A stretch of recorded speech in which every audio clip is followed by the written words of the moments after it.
All right, let's dive into one of the biggest, most fascinating questions in all of history. How in the world did the Roman Empire fall? I mean, this was a civilization that seemed totally invincible for centuries, and then it just wasn't. We're going to break down how this ancient superpower unraveled and what its story can teach us today. And that right there, that's the real heart of it, isn't it? This isn't just a story about togas and legions. It's a timeless question about power, about complexity, and about how even the mightiest empires can have hidden cracks that bring the whole thing crashing down.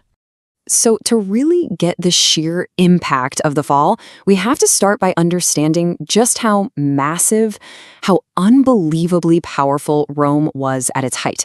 We're talking about a time when the Roman Empire wasn't just a country. For most people, it basically was the world. I mean, just try to wrap your head around this scale of it. This empire stretched from rainy Britain all the way to the deserts of the Middle East, covering parts of 3 different continents. It was all connected by these incredible roads and aqueducts, all rolled by a single legal system. For hundreds of years, Rome didn't just seem powerful, it seemed permanent. But, and there's always a but in history, right? Even under that gleaming surface of strength and order, major problems were starting to brew. The fall of Rome wasn't some single dramatic event. It was more like a slow, grinding illness, a death by 1,000 cuts that played out over centuries. And this really shows you the 2 sides of the coin. On one side, you've got the golden age we all imagine, powerful, stable, and prosperous. But on the other, you have the creeping crisis. The very things that made Rome great were starting to decay. Its economy, which had run on constant conquest, started to sputter out, leading to insane taxes and inflation that made everyday people's money worthless. The political system devolved into total chaos, and those once mighty borders, well, they were starting to look pretty weak. If you had to pick a moment where things went from bad to worse, this is it, the crisis of the 3rd century. I want you to just imagine this. For 50 years, it was near constant civil war. Generals were literally murdering emperors to take the throne, only to be murdered themselves a year or 2 later, all while the economy was collapsing and invaders were pouring in from all sides. This crisis was the moment all of Rome's hidden weaknesses came bursting out into the open. So, how did it get so bad? What actually caused this incredible collapse? The truth is, there's no simple one-size-fits-all answer. It was really a perfect storm of problems all heading at once and making each other worse. So we're going to break it down into 5 big categories. But don't think of this as just a checklist. You should really picture it more like a line of dominoes.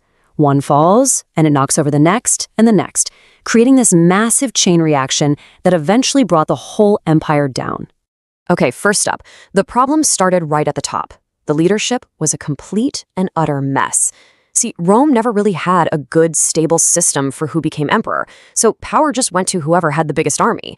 This meant constant civil war, which not only drained the treasury, but also left the empire's borders totally exposed while the armies were busy fighting each other. Next, let's talk about the money.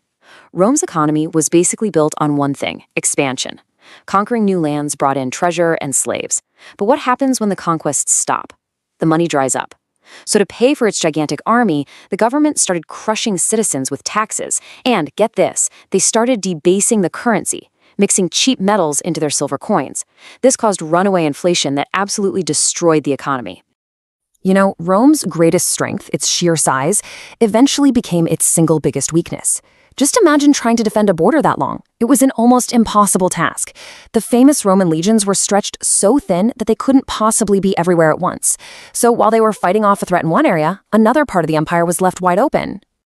And this leads right into the one factor everybody knows about, the barbarian invasions. As Rome was getting weaker from the inside, the pressure from the outside became relentless. We're talking about huge groups like the Goths, Vandals, and Huns. These weren't just small raids. They were massive migrations and invasions that just kept chipping away, piece by piece, at Roman land. And finally, you have to look at what was happening inside Roman society itself. The gap between the super wealthy elite and the desperately poor masses grew into a giant canyon. And at the same time, a new religion, Christianity, was on the rise. It completely changed Roman culture and values, challenging the old gods and traditions that had been the glue of the empire for centuries. So you've got all of these internal problems reaching a boiling point. Political chaos, a broken economy, a stretched military. It was just a matter of time before the empire suffered a few knockout blows it just couldn't recover from. The end came pretty fast and hard. In 410, the unthinkable happened. The Visigoths sacked the city of Rome itself. For the people living at the time, this was a psychological shockwave. The eternal city wasn't so eternal after all. It was sacked again a few decades later, and by the time 476 rolled around, the final moment was almost quiet. A Germanic chieftain just told the last emperor he was fired, sent him into retirement, and just like that, the Western Roman Empire was gone. But, and this is a really, really important point, the story doesn't actually end there. Because when we talk about the fall of Rome, we're almost always talking about the western half of the empire. The eastern half, with its capital in Constantinople, didn't just survive, it thrived for almost another 1,000 years as the Byzantine Empire, carrying on Roman traditions and law. So the collapse of Roman power in the West wasn't just an ending. It was a massive transformation. It cleared the board and set the stage for the next 1,000 years of history, leading directly to the world we know today. Once that central Roman government vanished, Europe just shattered into 1,000 pieces. Local warlords and kings took over, which gave rise to the whole feudal system of the Middle Ages. The Christian church stepped into that power vacuum and became the main unifying force across the continent. And out of all that chaos, the very beginnings of modern countries like France, Spain, and England started to take shape. And that's the truly incredible thing. Even though the empire fell, Rome never really left us. It's everywhere. Our languages, our alphabet, our legal codes, our ideas about republics and citizenship. So much of the modern world has its roots buried deep in the soil of the civilization that rose and fell 2,000 years ago. So that leaves us with one last big thought. The story of Rome's fall is a powerful and maybe a little scary reminder that no power lasts forever. And maybe more importantly, that the dangers from within, corruption, division, economic decay, are often far more deadly than any enemy at the gates. It's a lesson from history that feels